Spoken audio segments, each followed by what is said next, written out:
It's great seeing some of the reactions from the players in the aftermath of the Sherrone Moore firing. I will share why on this episode of Locked On Wolverines. You are Locked On Wolverines, your daily podcast on the Michigan Wolverines, part of the Locked On Podcast Network, your team every day. Happy Friday. We are back and doing it. Locked On Wolverines podcast, part of the Locked On Podcast Network, now the #1 sports podcast network. I'm your man on the ground, Isaiah Hole, publisher of Wolverines Wire through USA Today Sports Media Group. Thank you to all of our everydayers who watch or listen to the show every single day. If you join that Everydayers Club, I'm in that Discord now. Also, big thank you for making us your first listen. For the first segment, we'll start with the player press conference today. What I gleaned from that, the attitude of the players. Then we'll get into the coaching search, maybe, just maybe for the final time. And then finally, we'll get into the trajectory of the program as a whole and why, if you're a Michigan fan, you should certainly be excited. All right, let's get to the players, because I feel like we've spent a lot of time on this coaching search. We spent a lot of time on the Sherrone Moore stuff. And I mean, some of it's going to be the Sherrone Moore stuff here. But we met with 3 players today in Schembechler Hall, Marlin Klein, Zeke Berry, and Jimmy Rolder. You got 2 guys who, I mean, honestly, all 3, but like, you know, you got 2 guys that are certainly trying to decide their future. But it was kind of interesting seeing a little bit of a dichotomy, because you had Marlin Klein arguing that Biff Poggi should be the full-time head coach. And then you got Zeke Berry, who says, he's asked, like, do you feel like there needs to be a wholesale change here? And he's kind of like, yeah, it kind of feels that way. You know, he's like, I think we've been doing that, but like, yeah, we need some changes. But ultimately, like, the thing was, because obviously there was no football really talked about, right? Like, no one's asking Marlin how Bryce has been looking. Although it is worth mentioning that they have been doing more good on good, they've said during practice. They kind of had to insert what football things they wanted to talk about, because it, you know, the whole thing was about, like, how's it been? You know, how are you guys feeling? What was your reaction? You know, do you feel betrayed, like Biff Poggi said? And like, they all are saying that they felt betrayed, right? No one was like, nah, you know, like, yeah, we kind of had an idea, yeah, or anything like that, right? It's all very much like, yeah, this isn't great. But the thing is like Marlin Klein says, I've spent less time focusing on how I feel and more so making sure that the younger guys are good. You've had Jimmy Rolder talking about, like, we're leaving the past in the past, you know, that type of stuff. We can't control the actions of what Sherrone Moore did. We can't control that. Well, all we can do is control how we respond to it. So, like, those types of things are like, that's exactly what you want to hear, because, you know, they do still have a game coming up in less than 2 weeks, you know? So, like, with that, yeah, they've got to at least be on a good footing here. And also how they react to this and how they react to a lot of other things here will determine, like, how much does Michigan have to replace? How much can the new head coach inherit? All of that stuff. So I think that you're getting a good mixture of, I mean, it was certainly a somber attitude. And the person I felt the most for was Zeke Berry, who you could tell just had, like, not necessarily resignation, although you could kind of interpret it that way. I interpreted because I think you could look at it and say, like, yeah, he looks resigned. I think the way that I saw Zeke Berry was anger that I don't know what to do with, right? Like, and you get that from Marlin Klein and Jimmy Rolder, who both were more, you know, Jimmy Rolder was maybe a little less positive than Marlin Klein, but they all had kind of the same message. We have to control what we can control.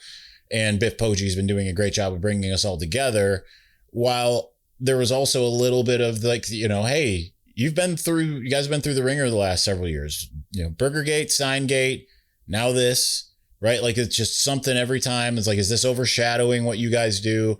And it's kind of like, again, like we have the mindset of understanding we can't control what Sherrone Moore did.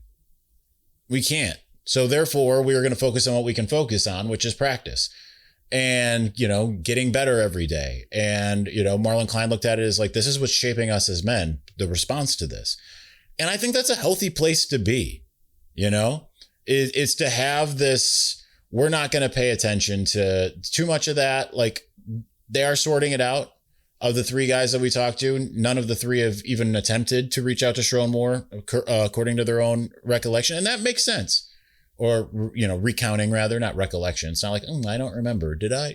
But I think it's just interesting to see, just like the varying degrees of how these guys came out. And, I think that the fact that none of them were like, I reached out to Coach Moore right away, let him know that, I'm there for him. Like they were all three were like, no, I didn't even try. And that says something, right? Like, but I think the betrayal, some of the things that Marlin Klein said kind of could feel like someone who's, I shouldn't say feel like it is the case of someone who's like, I thought I knew this man and I'm appreciative that I, as a tight end, and he was a tight ends coach. He's the one who recruited me. He's the one who got to know me and gave me this opportunity. I think that there's always going to be a part for Marlin Klein in particular that is always going to not necessarily look back on Sherrone more fondly, but it is someone who's going to be like, listen, I don't like what the man ended up being, but I'm grateful and thankful that he gave me this opportunity. The other two defensive players, maybe not so much, right? So it's interesting to kind of see some of those dynamics at play and at work. And ultimately, I think that they're kind of in the right headspace of just kind of like, you could sense a bristling anger, but also it's like, this is a guy that was saying team over me. Like we talked about that day one, they had, that was the team motto for the year, team over me. They're all wearing these shirts, team over me. And then the head coach put himself above the team. So certainly there's going to be an anger about that. Certainly there's going to be an anger, like Marlin Klein talks about what the block M means. Jimmy Roller talked about like, we are still a program that is respected. And, like maybe not by rival fans, but certainly by rival teams. And certainly these players don't deserve to just be going through the ringer the way that they've been over and over again. And that's where it becomes a shame. And this is where it's like some of the rivalry stuff is just absurd. Jeff Gordon's daughter, the race car driver, his daughter got into Michigan and they showed, like a video of it or whatever, just to celebrate, like, the moment she found out, and you get a bunch of rival fans in there being like cheating and all that kind of stuff. And it's like, bro, this school, it's funny because you can, that those things don't always, the school and the football program do not go hand in hand that same way all the time. Right. I went to school with somebody who was an avid Michigan State fan at Michigan. He's at Michigan. I watched the 2008 Michigan State game with him and he cried. He was so happy. And he went to Michigan the entire time. So, like those things don't go hand in hand. But I say all this because it's unfair to the players, the type of spotlight that's put on the program. And that was entirely self-inflicted by Sherrone Moore. And that's unfortunate. Even with the stuff that's happened beforehand, you're like, I disagree vehemently about the, Connor Stallion stuff, obviously. I still think it's funny. I saw someone had a comment. I looked at the comments one day and someone said, I lost all respect for you the moment you had Connor on the show. It's like, if you were paying attention, that we've been talking to Connor the whole time and whatever. I think that's just someone pretending to be a fan. That's, got to say something, but to go through that, even though it's something that I don't think was as big of a deal as it was made out to be. I think, the players still had to endure all of the public shame and ridicule. And now for it just to go from Burgergate to this, it's just like, it's just insane. The Jim Rome comments, Orlando Sentinel writing a hit piece on Michigan, all that kind of stuff. So I feel for the players, but it seems like they're at a good headspace, which is really important. We don't pay attention enough to them as we look at all of the other things that are happening. Speaking of all the other things that are happening, I can't. Let's talk about the coaching search, maybe for the final time, as we said, in terms of being in a search capacity. We'll find out. We'll see. So we're going to get to that here in just a moment. But before we do, the holidays always show up faster than we expect. And if you're still putting together gifts, last minute decor, or getting your home ready for guests, Wayfair has you covered. Whether you need a quick room refresh, new bedding, or those final seasonal touches, Wayfair makes it easy to get what you need fast. Wayfair is truly your one-stop shop for everything home, with decor, furniture, kitchen essentials, and gifts for every style and every budget, all delivered quickly and easily. Listen, their selection is huge. There's bedding, decor, kitchen, kids' room stuff, whatever you're really looking for. I was able to find everything in one place. That's where I got the most comfortable mattress pad and the coma inducer comforter. I never, ever, honestly, want to get out of bed at this point. And thanks to Wayfair, I don't have to. I just stay. No, I do get out of bed. I'm not sitting in bed now. Anyway, it's so easy to shop by style. It helps you pick pieces that actually fit your home instead of just guessing. That's one of the great things. And Wayfair is perfect for gifting too. They have guides, tons of options, and something for everyone on any budget. It's the best way to get your home holiday ready without running around to different stores. Get last-minute hosting essentials, gifts for all your loved ones, and decor to celebrate the holidays for way less. Head to wayfair.com right now to shop all things home. That's WAYFAIR.com. Wayfair, every style, every home. All right, we're going to continue on here in just a moment. But before we do, NFL Sundays move fast. One big play and suddenly everything feels different. That is 100% true if you were watching the Rams-Seahawks game yesterday. That's what makes live betting with FanDuel so exciting. You're not just watching the game, you're actually reacting to it all in real time. With FanDuel, you can place bets live as the action unfolds. Every drive, every momentum swing, every highlight moment. Live betting is best when the game starts to shift, whether it's a Michigan cornerback that gets hot, a Michigan running back that gets hot, a Michigan tight end that gets hot, or a Michigan former Michigan who transferred out running back. And I'm obviously talking about the game as it happened. FanDuel lets you jump in on the moment, and that's the great thing about it all. Where am I at? Okay, here we go. Live spreads and money lines adjust instantly. Player props update as guides heat up. You can bet next touchdown scores, drive results, totals, and more. It keeps you locked in every snap, every drive, and every possibility. So if you want to be right in the middle of the action this season, visit FanDuel.com and place your live NFL bets all season long. FanDuel, the game moves fast, and so can you.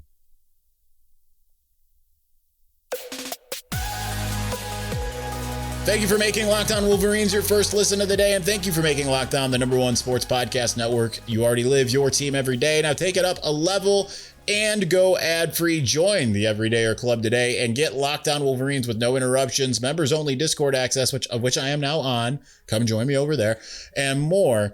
All for just $5 a month or $50 a year. Go to lockedonwolverines.supercast.com or check the link in the show notes to learn more. All right, let's talk a little bit about this, where the coaching search is. So first off, I want to apologize. No show yesterday because we didn't. Number one, I had nothing. Granted, I've had nothing really truly new to offer in terms of the coaching search since Sunday. I mean, we've talked about it, but like as far as inside info, we kind of got everything out on Sunday. And I also, this is a personal point of pride. I'm asking for your congratulations here. Yes. I passed and I know it's not that hard, but I passed my Part 107 test for being able to be certified to fly my drone. The only reason why I bring this up is because going and taking that test and doing actually much better than I anticipated, given that there was a lot on that test that I didn't study for, is because that's one of the reasons why we didn't have a show yesterday, between some family obligations I had and that.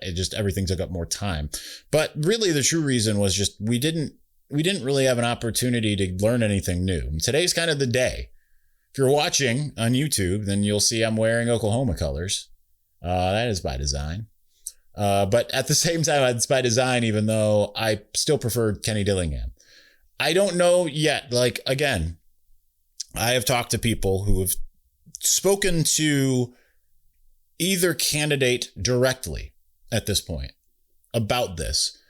And I'll say this. It feels like Kalen DeBoer at least is telling certain people that he isn't that interested. Now, could that be because of the person he's talking to compared to, because like you can tell everybody, you can tell your neighbor, you can tell your team, the people that are coaching under you, you can tell anybody like that. But then what are you telling your agent? What are you telling Michigan? I don't know. I still prefer Kenny Dillingham, who seems like, again, based off of those conversations, that if he is offered and it's not like some stupid, like, all right, so we'll give you $1 million a year. You know what I mean? Like, it's got to be a competitive offer, but it sounds like if offered, he's in. And I think that honestly, like, I'm still on the Kenny Dillingham train, but I still want to see what would happen with the DeBoer of it all. And yes, you can go kind of back and forth. And like, I haven't really gone back and forth this week. This week I've late last week, I was kind of, when it became pretty clear to me through conversations that I was having that it's really DeBoer and Dillingham, and probably in that order. I varied. And now obviously I'd love to see Kalen DeBoer. I think he's an amazing coach, for even the things that we look at and say, well, hasn't really run the football that great. Alabama, if you watched Alabama this year, which I've watched a lot of, I kind of adopted them as my second team this year. So I've watched about 3/4 of their games. They haven't been super great, really. After like midway through October, they've won games, but like it's been kind of, they just haven't looked the same as they did like against Georgia. Like they really put Georgia, not, and I say in a blender, I don't mean like they blew out Georgia. They didn't. But they made things really difficult on Georgia, and they were able to do what they needed to do when they needed to do it. And this game was in Athens, and it ended up being a pretty solid win for Alabama, but they haven't really looked like that for a lot of the year. That concerns me a little bit with DeBoer. It's funny because like winning the really big games, it seems like for the most part, DeBoer is able to do that. Maybe not the national championship with Washington, but like twice against Oregon. No one gave them a shot in 2023 against Oregon either time. Alabama against Georgia each of the last 2 years, but then he loses some games that you're kind of like, Oklahoma last year, Oklahoma this year, it just makes you go like, I mean, Dillingham's not necessarily going to give you anything more on that, right? But like, he just seems to have it to me. But you're trading experience versus inexperience to some degree. However, Dillingham has been a coordinator level assistant or head coach since 2018. So it's not like he's unqualified in any way, shape, or form, in my opinion. So I just want to see what type of chaos happens in terms of because I mean, number one, it'd be a huge PR win for Michigan to be able to pull Kalen DeBoer from Alabama, even after a loss, right? Because like, Alabama's, especially this week with, Greg Burns reaffirming they're going to give him a contract extension. Well, as far as I can say right now at 4:13 p.m. On a Friday, now granted, I haven't seen anything online in the last however long I've been recording this, 20 minutes. Indicating that Kalen DeBoer has signed any kind of contract extension. So I'm just curious to see what happens there, because that would be a huge coup. Even if I think Dillingham might be the better fit and the better coach. When I say better coach, let me slow my roll a little bit. Better coach for Michigan, hence the better fit. Like, I just think that he might be the guy that we're going to look back on 5 years from now, whether it's at Michigan or let's say they get Kalen DeBoer and Alabama goes and gets Kenny Dillingham. I think we'd be looking back and being like, might be like, oh, that worked out okay for Michigan, but man, look at what Dillingham's doing. That's the kind of how I feel about it. I'm not really worried about Kenny Dillingham and his alma mater at all. I understand that could have some pull, but I just think Michigan, we talked about all week, is just it's a different place for better or worse, right? Like it certainly is. Has some of the worst stuff in some ways. It's way more pressure to be a coach at Michigan compared to Arizona State. Way less pressure to be at Michigan compared to being the head coach at Alabama. So it's interesting to kind of just see how this all plays out. I do think one of the two will end up being the head coach. I know people are hand-wringing over the lack of a number 3. Could they have to get down to a number 3 or 4? It's absolutely possible. But I based off of conversations I had, it's kind of like if they don't get DeBoer, which is not like this 0% chance as some would have you believe, I'm going to say it's maybe 50-50, right? I'm going to say it's 50-50. Because I think also maybe the way that the game goes against Oklahoma, like let's say the Alabama fans don't melt down and there isn't, there isn't like this loud, like, man, just get rid of him. And he still like say it's like, oh, thank you to Kalen. You tried your best. Oklahoma was just wilding tonight type of thing, right? Like maybe that changes things. I don't know that he's going to make this decision based off a fan reaction either. I'm just saying if he feels like he's supported and like next year isn't like a hot seat scenario, if he loses tonight, then, maybe he sticks it out. If he has some guarantees and stuff, then maybe it's a little bit different. But I think that it's going to be interesting to see what direction, and if it's a choice for Michigan, and if it is a choice, does Michigan just go with who we think they want to go with, which is Kalen DeBoer, or do they end up, after talking to both, do they end up deciding to go Dillingham anyway? I don't know.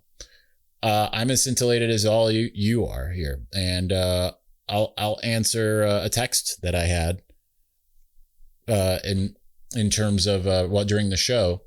Someone asked me, is there any inside info I have? Nothing beyond what I've essentially shared with y'all, because of course there's more to this, but I mean I think a lot of it comes down to what happens tonight, honestly, and we'll see how that plays out. All right, let's get to the trajectory of the program and why I feel like it's going to be in a good place either way. And we'll explain that here in just a moment. But before we do, ever feel like your money just disappears each month? It happens fast. A few subscriptions here, an impulse buy there, or 6 of them, depending on how you're feeling. And suddenly the numbers in your bank account don't match the numbers in your head. Rocket Money helps you get clarity, track every dollar, and stay in control of your finances, because managing your money shouldn't feel like a second job. Rocket Money does the heavy lifting for you so you can save more and stress less. Rocket Money finds subscriptions you forgot you were paying for and helps you clean them up quickly. Seeing all of your spending on one dashboard makes it easier to understand where your money is going. Like, I learned how much I spend on DoorDash. And, I'm sorry, but not sorry. But still also, wow. Okay. I like how Rocket Money automatically builds budgets based on past spending and keeps you on track without overthinking it. So take control of your finances. Cancel your unwanted subscriptions with Rocket Money. Go to rocketmoney.com/lockedon today. That's rocketmoney.com/lockedon. rocketmoney.com/lockedon. Locked on.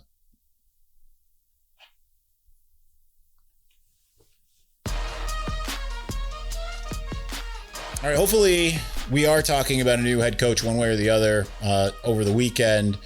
Plan is going to be to have a show either Saturday or Sunday.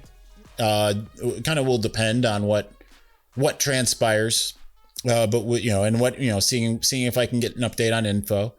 It's like I said earlier in the week. I had spoken to somebody and I said we'll have a good idea of where things are by the weekend, and here we are on the precipice of by the weekend. But either way, let hypothetically, I mean, we could even add in some of the others that fans are like do not want, like Elijah Drinkwitz or Jeff Brom. Man, I've been fending off a cough for a while there. I think Michigan is just going to be in a really good spot. And this is partially me doing a mea culpa here, because the last time that I said I thought Michigan was still in a good place under Sherrone came, I think, the Monday show after the loss to USC. Clearly I was wrong, right? Like, just clearly in every way. And this is not even talking about all the things that happened over the course of the last week and a half, but certainly while I can still say that, like, yes, the plan was Sherrone led, that under Biff Poggi for those 2 games that the offense would open up more and they'd utilize Bryce more. That's still true. But what's also true is that when Sherrone came back, he was a little bit more of a meddler. So like a lot of what y'all had said, and they're like, oh, is Sherrone taking control of the offense? I was just kind of operating off of, hey, I was told that's, no, he's deferring to, but then he came out and said it at the Ohio State game, right? So number one, I think that too, because he was like a one-trick pony in a lot of ways. Hey, pass game's not really working out as well as you'd hope, guys. Let's go back to running every single play. Instead of like, pass game's not really working. What can we do to get him in rhythm? What can we do to develop Bryce? What can we do to do this, and this? It just doesn't feel like, was some of that probably actually happening at the same time? Yes, I do think so. Like let's not completely kid ourselves. But was it consistent enough? No. So number one, I think it's just good because we've talked for more than a year about his lack of killer instinct as a head coach. The fact that they weren't just blowing out teams like they should have blown out Michigan State. They should have blown out Purdue. I don't care how well those teams came to play. Other teams that aren't as talented as Michigan were blowing those teams out, and Michigan was incapable of doing so on their home turf for one, and one in Spartan Stadium, but like last time they were in Spartan Stadium, they won 49-0, right? Different teams, of course. But it just never really looked like they had like a great grasp on everything. So that's a problem. Like the lack of focus and lack of detail. No one was looking at, like, even when I was like defending Sherrone mid-season, I wasn't sitting there being like, well, I'll tell you one thing. These guys are well coached. I mean, it's been obvious they're not well coached. And in some ways, it kind of just felt like the talent went out. And I think so there's that. Number two, bringing in someone that is outside the program to change the program, I think is what is needed at this point. And I think it's a good thing to not be in the Harbaugh or the Schembechler tree at this point. I think they need a fresh face. And I was listening to the Wolverine.com's podcast on my way to Ann Arbor for the press conference today. And they talked about Jake Butt apparently having a comment at some point about like how when he was at Michigan and Harbaugh came, there was like a healthy fear of him. And he kind of was sad that he didn't have the relationship with him that some of the 2023 players did. I think that we need to see more guys having healthy fear of their head coach, right? Like when you hear stories of these seemingly more undisciplined players, like just hanging out in Sherrone's office, they didn't have the healthy fear. Like, yeah, that guy messed up a couple plays in the last game. He shouldn't want to go and sit in the head coach's office. He should want to elude him. And the head coach should still find him and seek him out and make him feel accountable anyway.